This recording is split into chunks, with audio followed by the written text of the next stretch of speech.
Welcome to our video on rectification applications, part of our module on solid-state devices for B.Tech ECE students. Wall outlets provide alternating current, but most electronic devices require direct current.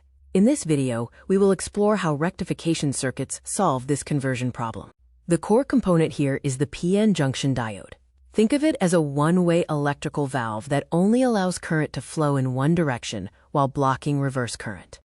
Diodes operate in two states: forward bias, which acts like a closed switch allowing current to flow, and reverse bias, acting like an open switch that stops current. So what is rectification? It is the process of changing alternating voltage into a single polarity voltage using diodes, resulting in an output of pulsating DC. In a half-wave rectifier, the transformer provides the AC input. During the positive cycle, the diode becomes forward biased, allowing current to flow through the load.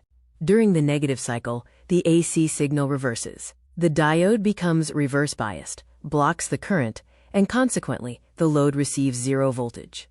The result is a pulsating DC output where only the positive half of the wave exists. This method is inefficient, as it essentially wastes half of the input energy. To improve efficiency and capture that wasted negative cycle, we use a full-wave rectifier, which typically employs 2 or 4 diodes to invert the signal. The full-wave bridge rectifier is a common solution. It uses 4 diodes in a bridge network and does not require a special center-tapped transformer. During the positive half cycle, diodes D2 and D3 are forward biased, while D1 and D4 are reverse biased, forcing current to flow down through the load. When the AC polarity reverses in the negative half cycle, diodes D4 and D1 become forward biased. Remarkably, the current still flows downward through the load. This creates a continuous pulsating DC output. Because both half cycles reach the load, the output frequency doubles, making the circuit highly efficient.